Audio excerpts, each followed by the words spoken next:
All right, doors are closed, so I guess that means it's time to get started. We got quiet, so another reason.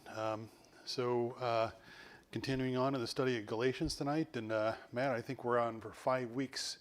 Looked at the syllabus before I came in, and we're on session 3, so we're a week and a half into it now.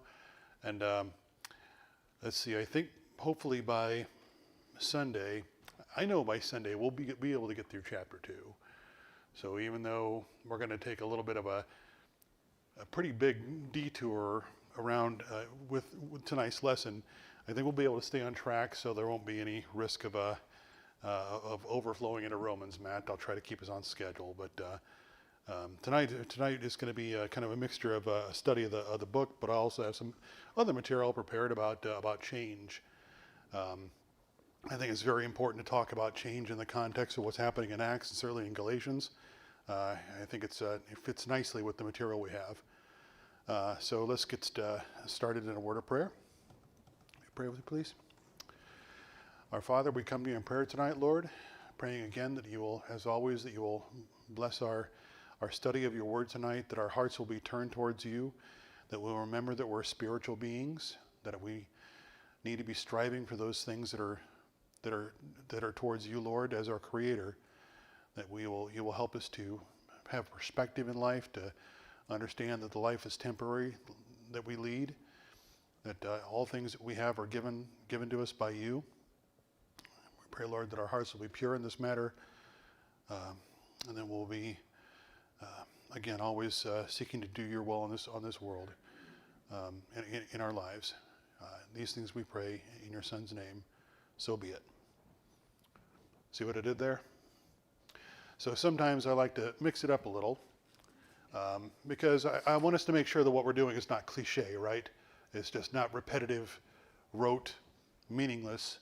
It's amen, so be it. That's why we say these things, right? That's it was a common, at least we find in the Bible, statement that affirms what we're saying and what we believe in. And also in Colossians 3:17, all you do in word or deed, do all in the name of the Lord. It's the reason why we end the prayers the way we do, right?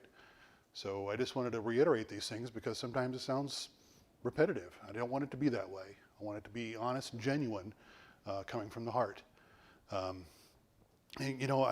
that's one of the things that I find when I teach. I find myself thinking about these things and how can I genuinely come closer to doing what the Bible is telling me to do, doing what God tells me to do. It's not just trying to look at words and figure out some kind of story to tell. It's changing lives and what it means to me. So to be genuine, to drive that focus is just a big part of why I like doing this teaching thing. And again, I thank the folks who have asked me to step up because it's done so much for me, and I hope to pass that on as well. Okay, so getting into Galatians 1, we left off in verse 10. Do I now persuade men or God? Seek to please men? So, for do I now persuade men in verse 10 or God? Or do I seek to please men? For if I still please men, I would not be a bondservant of Christ. And we talked, what did we talk about on Sunday? That I've had a busy 3 or 4 days. So what's happening here in Galatians, we've got folks that are coming in trying to give other news, other gospel, and another gospel. And Paul's trying to differentiate here. Here's what these folks are doing. Here's what I'm doing. So I'm trying to please God. Do you think I'm trying to please men? So the counter to his argument saying I'm trying to please God is kind of in reference to what's happening for these other folks. They're trying to, he's kind of ascribing a bit of a motive to them. They're trying to please men. They're chasing after things that are not God. And that's, the long and short of life. If we're not chasing God, we're chasing something else. And, it's our own hearts, it's our own desires and things like that. That's a very focused verse on that topic, right? So he says, am I trying to please God, or am I trying to, or am I trying to please men? Okay. So what's the difference? I don't know if anybody has any thoughts on that. Maybe I'm being too vague in that matter, but any thoughts there before we move on? John? Something that one thing that came to my mind is just that Paul is expressing the integrity of his purpose. And I think that's really something powerful for us to do for ourselves. And as you had just mentioned, are we doing this for men, for other purposes or whatnot? Anyway, but if we have integrity in our purpose, which requires a lot of self-evaluation, then we're going to be on the right track. I mean, that's going to push us on the right track. But I think he's spending this whole next section trying to confirm to the readers that his integrity of purpose is sound, and therefore they can trust him. Yeah, doing the right things, walking the walk, talking the talk. Yep. You got it, John? I'm just going to say, if he was trying to please a man, he'd still be teaching Jewish law and sticking with his Jewish friends and like that, rather than being a bondservant of Christ. And of course, bondservant there, I think in the Greek, that's the word doulos. It means slave, one who freely gives himself up as a slave. So he gave himself up freely to Christ as a slave to work for Christ. And so, he's not trying to please a man, he's trying to please his master. Yep, because the gospel that was delivered that's God's gospel. That's his good news. And yep. Okay. All right, very good. We'll keep moving along then. Then we talk about, like John says here, I call it Paul's credentials. Here's why he's doing what he does. So let's just quickly go through and read 11 through 24. But I make known to you, brethren, that the gospel which was preached by me is not according to man. For I neither received it from man, nor was I taught it, but it came through the revelation of Jesus Christ. For you have heard of my former conduct in Judaism, how I persecuted the church beyond measure and tried to destroy it.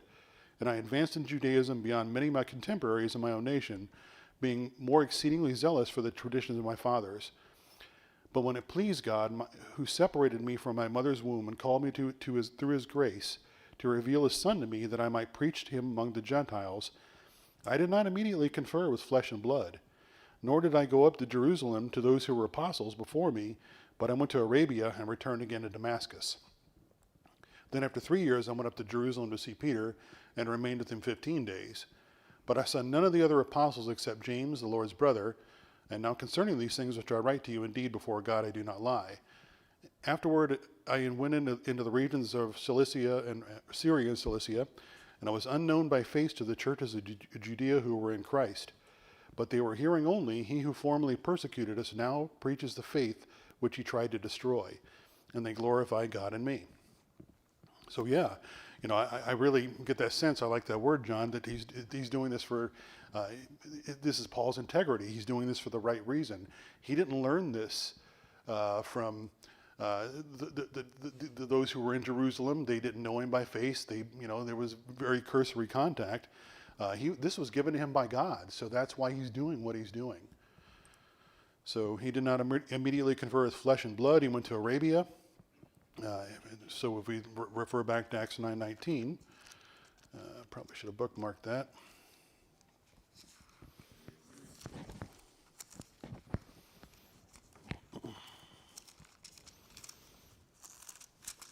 Pages are getting stuck together.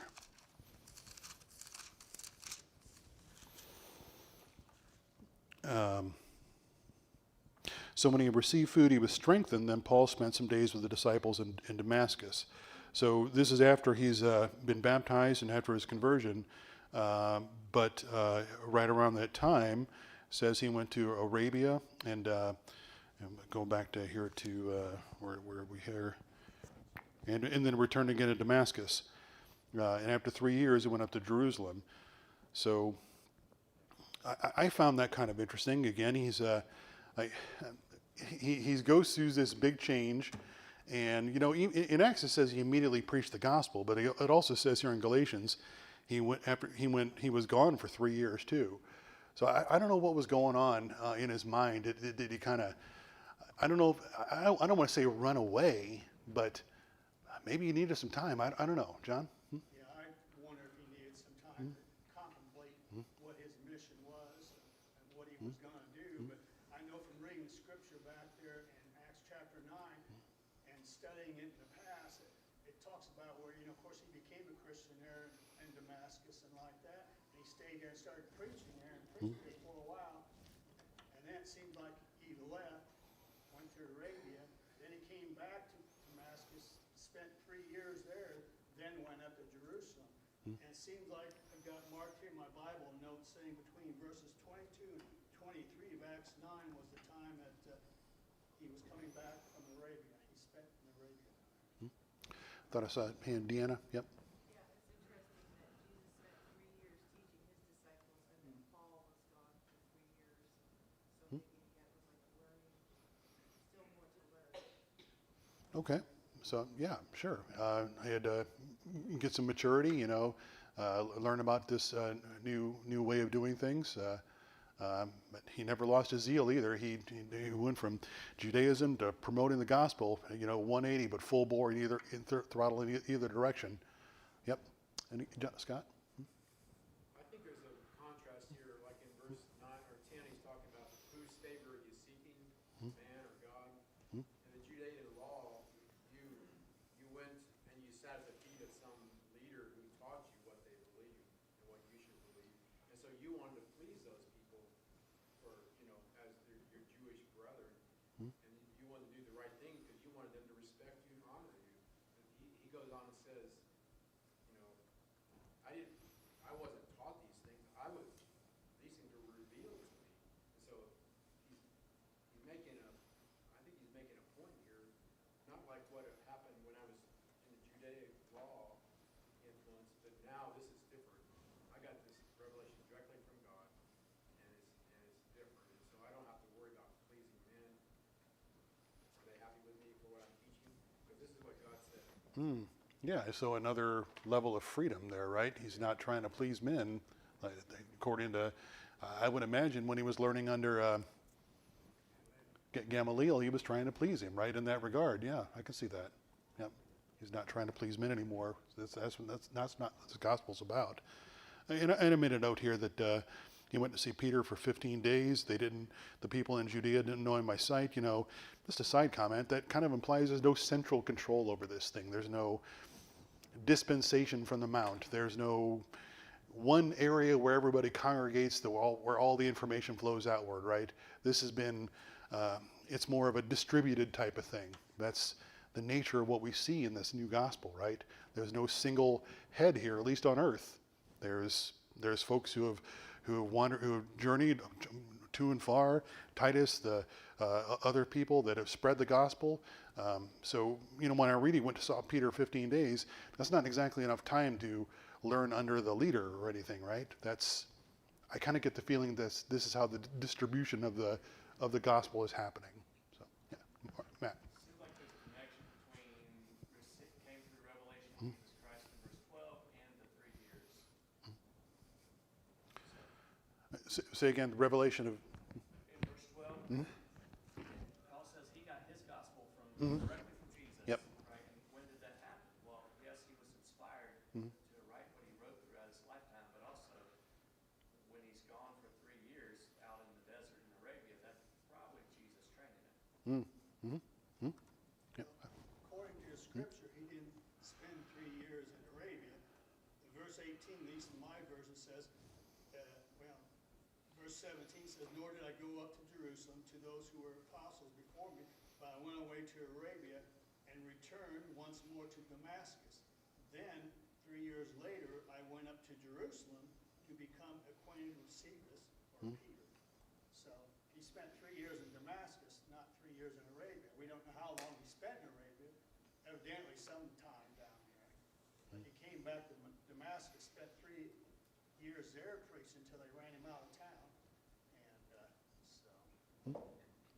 And Bill, I thought I saw a hand. Yep. Yeah, regardless of where he was, 3 years, the older you get, isn't much. It's a blink of an eye. But he needed to begin to really solidify and understand what just happened to him. Now it takes a long, long time. Go back into the scriptures he has, study those scriptures, understand the connection between the Christ now. That just to mature in his mind about what he's been called to do. 3 years would go quick. Pretty big change it was came across Paul, right? And And I would imagine that was kind of one of my thoughts. Some kind of catastrophic change comes upon us. What's our reaction? Do we immediately stand up and walk away from that? It's pretty hard to do so, isn't it? I think that as our faith grows and we become, more mature Christians, we're more resilient in that regard. But when those big changes happen, suddenly they can be really difficult to react to come back from. And Paul, a persecutor of Christians, doing a 180 in that regard, that's a massive change. Yep. All right. And was finally not known by face to the churches in Judea. Okay, so I just pointed out a key verse there. Do I now persuade men or God? And now we're going to take a side road that has to do with all this stuff. We're going to talk about change management, because that's what we find all throughout the book of Acts and what we're finding in Galatians. I think it was Mike Dwyer had the comment, I think on Sunday, that, these are Jews who have been doing this thing their whole life, and maybe, I don't think he's here tonight, let me make sure I got the comment right, that it was difficult for them to give up that sense of family and that sense of what they were doing. It was just, imagine if we gave up what we've had to do today, right? It was a similar thing. And I really got to thinking about that.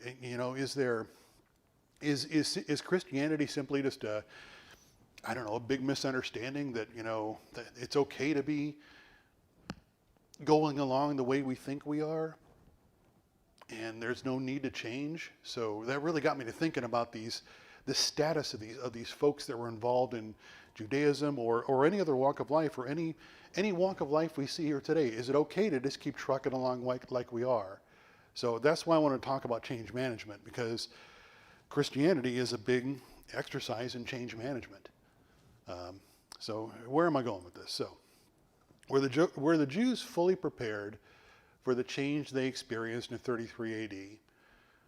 33, I might have got the year wrong, Matt. Is that the year of the crucifixion? Or was it?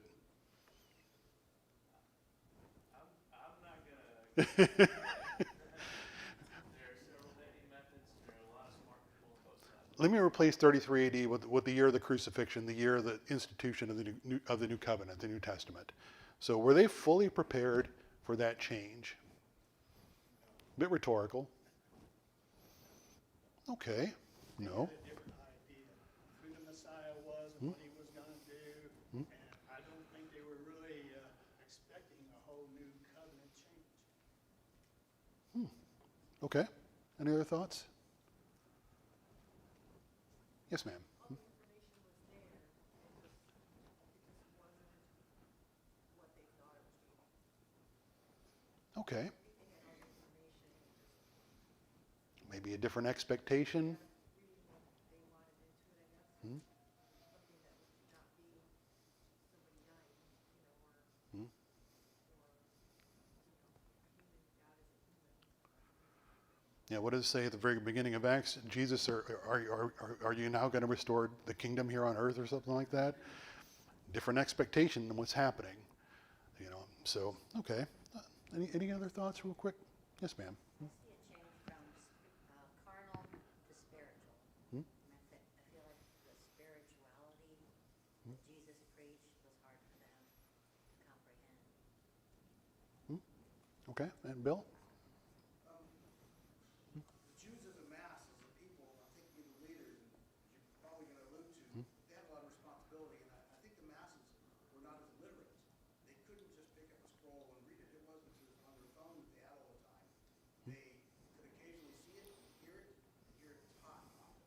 But I don't think they had the privilege to be able to study it as each and every person did the way we do now. Okay.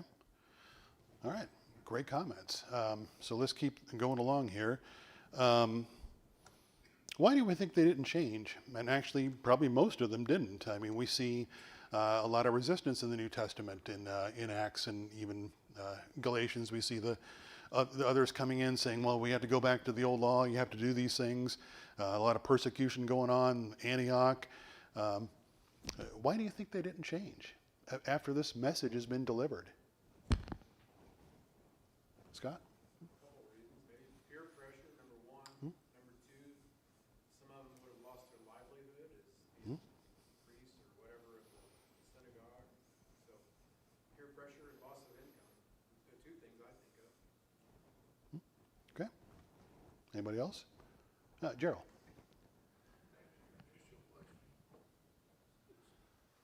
Too broad of a base. There were some, many, in Acts 2, we know several thousand accepted. So there were some that were ready, Mm-hmm. at least for part of it. Again, the question is, when you say fully prepared, are any of us fully prepared? Hmm. We embrace Christianity? Most of us, at least myself, trying to practice this for quite a few decades. I don't consider myself fully prepared yet. Okay. Hey, fully prepared. I think there's also our faith is fully developed as well, right? You know, that can take a lifetime to really gain that resilience in life. Yep. Okay. So had the Jewish people been properly prepared? Wow, these are kind of trick questions. This is God we're talking about.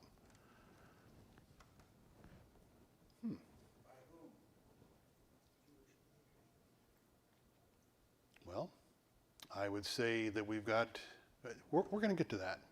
We're going to get to that.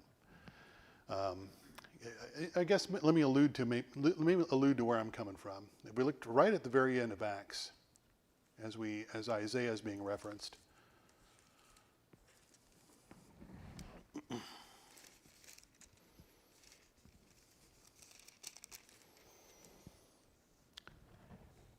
Verse 26 of chapter 28. Go to this people and say, hearing you will hear and shall not understand, and seeing you will see and not perceive. For the hearts of this people have grown dull, their ears are hard of hearing, and their eyes have closed, lest they should see with their eyes and hear with their ears, lest they should understand with their hearts and turn, so that I should heal them. Isaiah is rife with predictions about the Messiah, about what's going to happen. So, had they been properly prepared, the prophecies are there. Let's stick a pin in that for a moment. Unless there's any other thoughts. Okay. All right. So what prevents change from being fully adopted? You know, sometimes these questions look great when I'm sitting down thinking about them, but I don't know how well this one follows on with the others. John? I think we already mentioned some of them, Scott did, I know.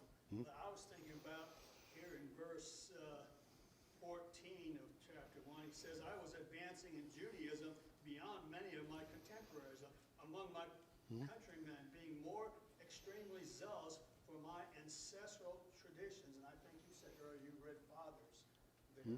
Well, see, the thing is, you know, they were taught the law, you know, they hung on to the law, and they also hung on to their man-made doctrines that went along with the law, which Jesus has addressed many times, rebuking the Pharisees and Sadducees about certain things that they were condemning him for, like eating on the Sabbath, or taking grain off the stalks and eating them on the Sabbath. They said that was work, and you couldn't work on the Sabbath. And they had a lot of extra laws, which were more or less fences around so people wouldn't get out of the law and break the law, more or less. But they had all those different things that they were, like Paul says, he was zealous for those things, those doctrines of men and the law, and also the fact that, you know, besides being kicked out of the synagogue, he would have been kicked out of perhaps his family. All right, so I think you're touching on several things there, why change doesn't happen, especially in the case of conversion, of Jewish to Christian conversion, family, law. It's like when I talked to a gentleman here a few years back at work, and I was teaching him, and he said, well, if I did that, he said, my family would disown me. He was a Methodist. He left the Methodist church. He said his parents would disown him. He never did make the change, he'd say. Okay. Yeah, Scott. Give you an example of what happened to me earlier in my life. When I got married, Had to do a lot of changes there, didn't you? Had to do a lot of changes there, didn't you? I did, I had a lot of changes. One of them was I had to start being convicted about things and stop being unconvicted about things. And so I was following a conservative approach to Christianity. And I remember talking to my dad one day. He and I could talk easily. We talked about a lot of things. And I was telling him about my new conservative Christianity. And he rebuked me about that. And he said, you shouldn't be that way. You need to be, you shouldn't be condemning somebody for being liberal or calling yourself conservative. You should be what the Bible says it's supposed to be. And stop following some tag, conservative, liberal, whatever. So I think it fits into what you're talking about. I remember it made me mad when he told me that, when he rebuked me for that. I thought, I'm doing the right thing. But Yeah. yet now I'm still conservative, but I don't call myself a church, part of the conservative Church of Christ. I'm just, whatever the Bible says it, that's what I am. So anyway. I think that touches on some of the themes we already have. It's sometimes even it's difficult to have even the best laid integrity when you're under that kind of pressure, right? When you're under the familiar pressure, the father who's raised you and taught you everything you know, and now you're at odds with him over what you believe is the truth. That's a difficult place to be in. Yep. He was right as I've gotten older. Because I've seen and I've been part of this influence where I wanted to make somebody happy because we're both conservative Christians. And it's like, well, I'll be happy. We should be happy when we both agree on something because of what the Bible says, not because I'm part of this bigger movement that we do this, and therefore we're part of this. Sorry, Yep. I'm taking too much time. No, not at all. It's I understand what you're saying. You mellow it out, you get more. You're wanting to relate to people, not throw up walls of arbitrariness, right? Yeah, I understand that too. But doing the right thing never goes out of style either. Okay, let's keep moving along here because I actually have quite a bit of stuff to talk about for change management. So change, the Jews went through a change. The world went through a change. We went from law and sacrifice-based salvation to this salvation through Christ, through the blood of Christ, right? We have the steps, the acts of salvation to get us into a saved state with God, and our faith in Jesus is now what saves us. That's the change that happened on the world with the New Testament. So when we look at change, I just want to preface that with the change that we're examining, to make different in some particular way or aspect, to make radically different. I think that's the change we see here in the New Testament, to give a different position, course, or direction to. So now, let's take a look at responses to change. So I stole a lot of this stuff from the internet. That's really difficult to see. Responses to change. I'll try to walk us through this. So this is a kind of a quad chart of how people respond to change. So there's the level of energy they put into the response, the kind of emotion. Here we have resistance, stressed, angry, upset. They provide negative feedback, likely slows down the process. Major setbacks, likely breakthrough ideas possible. Okay, so I'm not really sure what that means in that context, but we all know that there are changes that we don't like. We've all had them happen to us. In fact, that's one of the questions I've got here. What are some changes in life we've experienced, good or bad? And and some changes, if you examine why the changes are happening, they're not good changes. They're not good intended changes either. So there's probably good reasons why they could be resisted.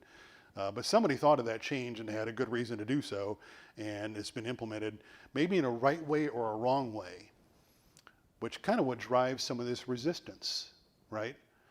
So we can be stressed out, we can be angry. On the other hand, we can be excited or enthusiastic about that change.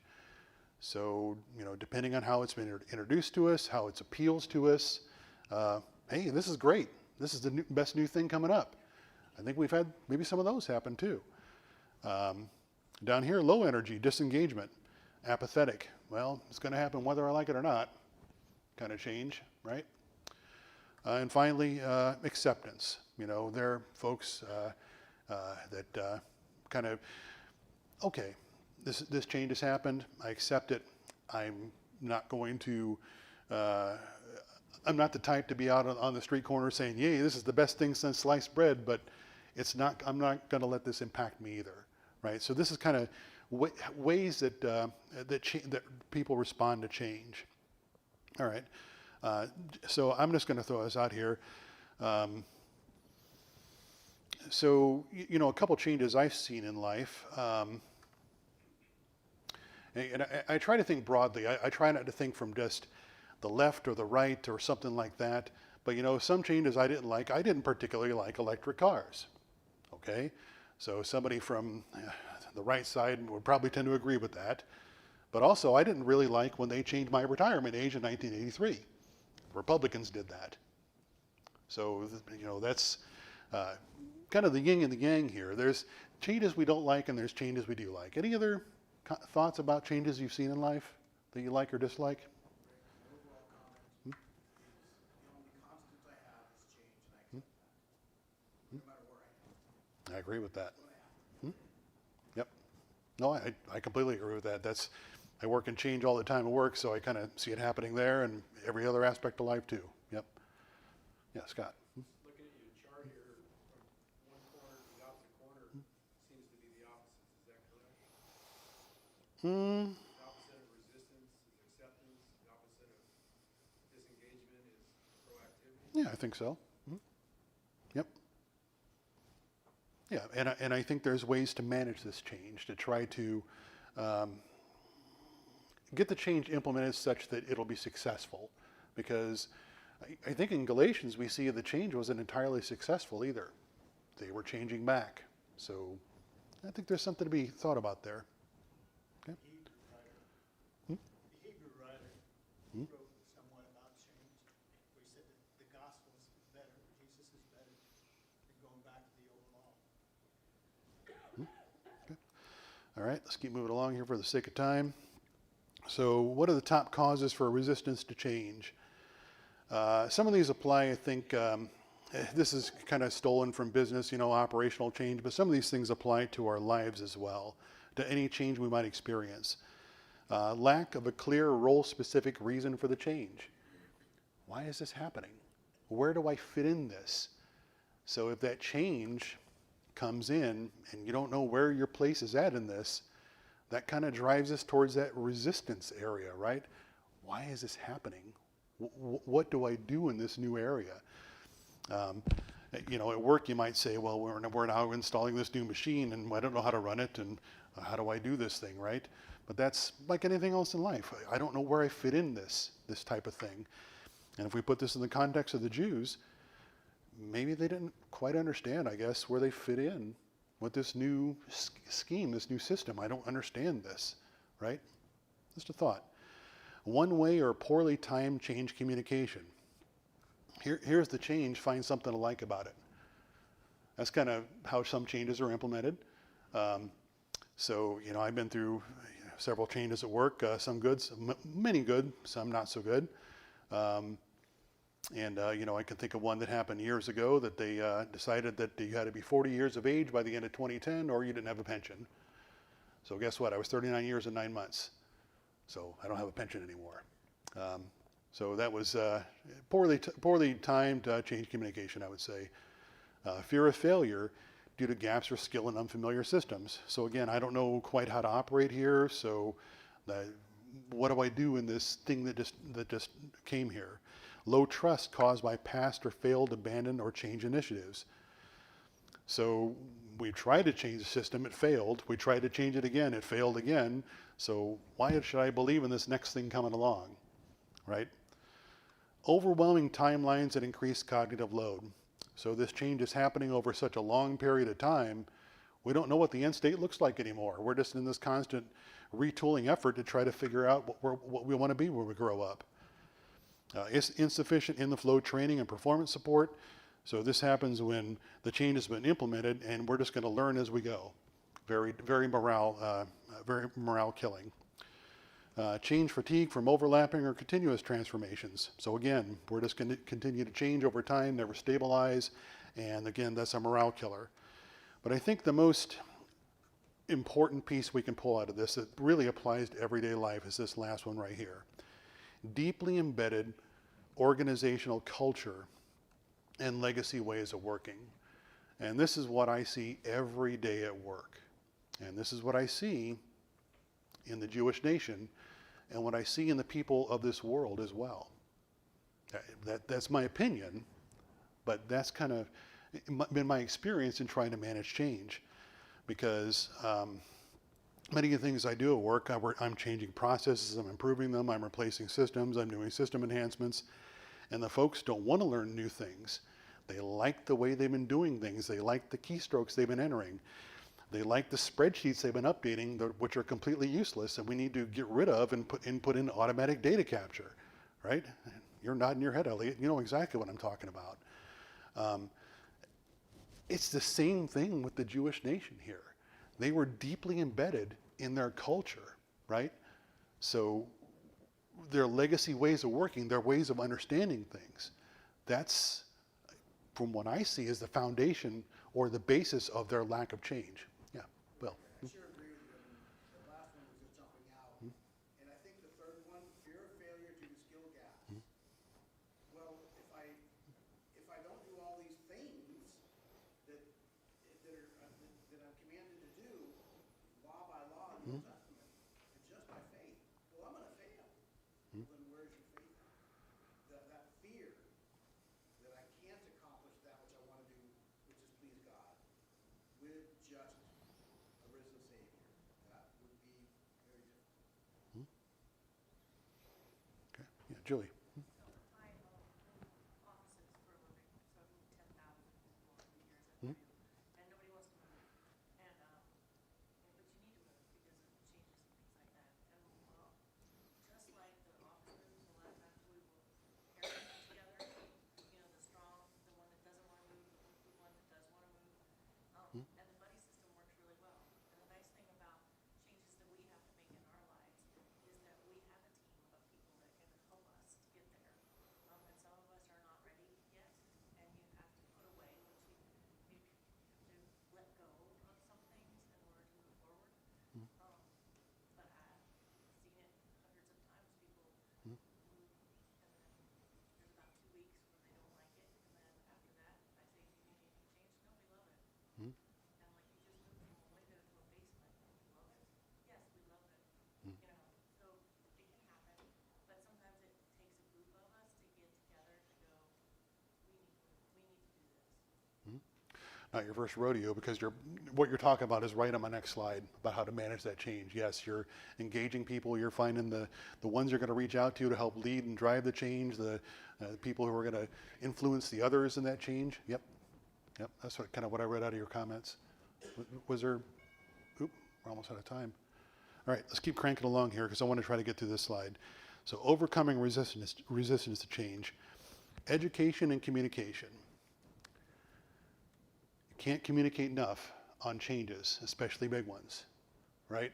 So here's what's coming, and here's why we're doing it.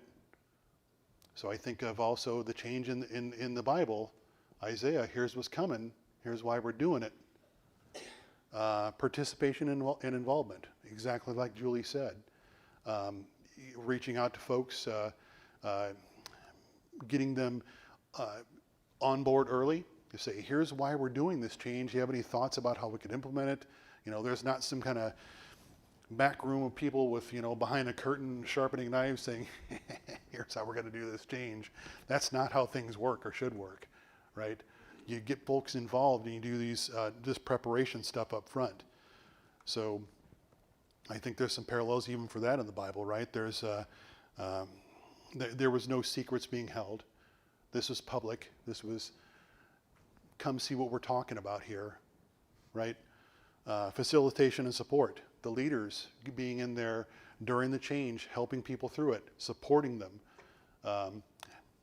That is Paul going back through all the churches, helping reinforce, helping support this change that they're experiencing. Manipulation and co-option. Not everything in business applies to the Bible, because manipulation, even though it can be a valid business strategy, manipulation means we're going to give you only a little bit of information to lead you along, but we're not going to tell you all this other stuff. There have been changes like that happening in the workplace. Co-option, on the other hand, means we're going to find specific people that may be very resistant and work with them individually to try to get them on board to help drive the change. Paul the Apostle, prime example of that. Negotiation and bargaining. This kind of may or may not have a place in the Bible, but negotiation and bargaining, at the end of it all, I mean, prime example is like, maybe even a union environment. We're going to change the work metrics or something like that. You go to the bargaining table, work things out. Really not much of that happening here, the change we see in the New Testament. On the other hand, explicit and implicit coercion. So at the end of it all, there's some of these changes are going to happen whether we like it or not. Some of these things that happen at work, no matter how much persuasion we do, how much involvement we do, it's going to happen, and there's always going to be somebody who resists. And at the end of it all, the change that happened with our spiritual relationship with our Father is happening whether humanity likes it or not. And the imperative to change is eternal life, right? So I think it's interesting how sometimes the Bible has already really done change. In many areas, the Bible has written the common logic that we call science today, right? That we call studying principles of management and whatever else. It's already there, and humanity is just catching up with our own little sticky themes, But yeah, that's kind of my thoughts on change and change management. And finally, at the end of it all, you got to sustain the gains, because after you put the change in, you might have everybody on board. Sustain the gains means if you change and walk away from it, people are likely going to go back to what they were doing before. It's kind of what's happening with not so much with the Galatians, but there's apostasy. There's not following the true gospel. There's not following the one gospel. So sustain the gain means you've got to reinforce and make sure that there's compliance and more than compliance, there's acceptance of the change, right? And that really is why we're here tonight. We're here to sustain the gains.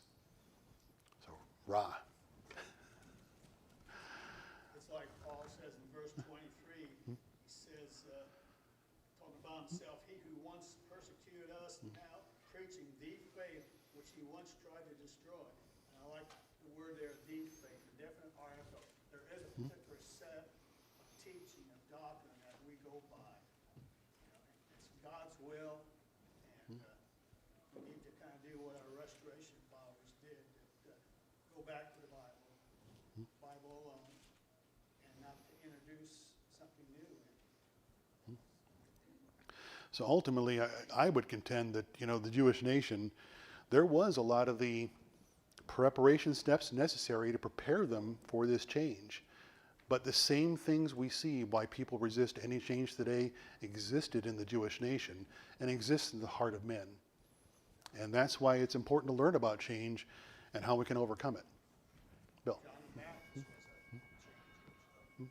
The one word that I think keyed in there is negotiating. My God doesn't negotiate, he's very clear. But a good negotiation is when someone is open and honest and saying, I want this to happen, this is what I will sacrifice. Are you okay with that? And our God says, come reason with me. Let's reason together. And he made the biggest sacrifice. All right. Great comment to close. So I hope that wasn't too sticky, but that was just my thoughts on the topic. And we'll get back to Galatians on Sunday. We'll get into chapter 2, Matt, and we will continue to go through Galatians. Thank you for your attention.